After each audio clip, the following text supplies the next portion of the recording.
Neoplasm. In our last video, we talked about neoplasia, its types, differences, metastasis, grading and staging of tumor. In this video, we will talk about remaining topics like anaplasia, dysplasia, differentiation, pleomorphism, carcinogens, and tumor marker. Let's start with differentiation. In our last video, we said that differentiation means the extent up to which the cell and its structure of the tumor resembles with the cell and the structure of the normal tissue. So, differentiation refers to the extent to which neoplastic parenchymal cell resembles the corresponding normal parenchymal cell both morphologically and functionally. Benign tumors are well differentiated, but malignant tumors are undifferentiated. Now, anaplasia. Anaplasia is nothing but the lack of differentiation. It is one of the important hallmarks of the malignancy.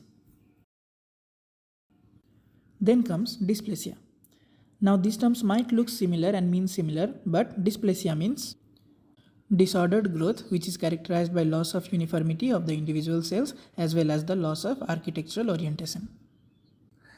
Here the main difference between anaplasia and dysplasia is anaplasia means lack of differentiation, which means the cell of the tumor do not resemble with the cell of the normal tissue.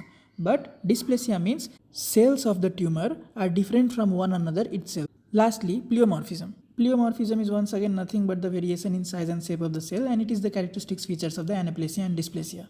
Here, visually if we see differentiation, then we can see firstly there is normal cell, then there is well differentiated tumor which have the similar cell like the normal cell, then there is poorly differentiated tumor, undifferentiated, which is completely different from the normal cell. Then comes anaplasia. Here you can see anaplasia, it is similar to the first image because anaplasia is nothing but lack of differentiation. So the cells do not resemble with the normal cells.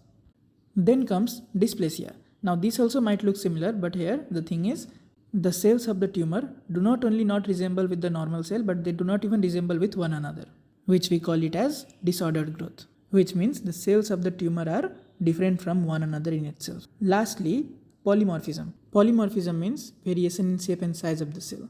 So the conclusion is differentiation means how much does a cell resemble with the normal tissue, anaplasia means lack of differentiation, dysplasia means disordered growth, and lastly the polymorphism, which is the characteristic feature of the anaplasia and dysplasia. Now comes carcinogen. Carcinogens are all those agents that cause genetic damage and induce neoplastic transformation of the cells and causes cancer. Carcinogens can be divided as chemical carcinogens, radiation carcinogen, and microbial carcinogen. Chemical carcinogens like dimethyl sulfate, anti-cancer drug, radiation carcinogens like X-ray, gamma ray, UV ray, microbial carcinogens like oncogenic viruses like human papilloma virus, hepatitis B virus, Epstein-Barr virus, hepatitis C virus. Now, a tumor can be diagnosed in the laboratory by various tests like cytology, histopathology, tumor marker, immunocytochemistry, molecular diagnosis. Among them, histopathology is the gold standard test. Lastly, what are tumor markers? They are the biological marker released by the tumors which is detected in the plasma or other body fluids and are used for the identification of the presence of specific tumor. Classification of tumor marker are: tumor marker can be hormones, oncofetal antigens, enzymes, proteins or carbohydrates. Among them, hormone markers are HCG, human chorionic gonadotropin, which indicates trophoblastic cancer, then calcitonin, which indicates medullary carcinoma of the thyroid. Then comes oncofetal antigen. This is of two types, alpha fetoprotein or carcinoembryonic antigen.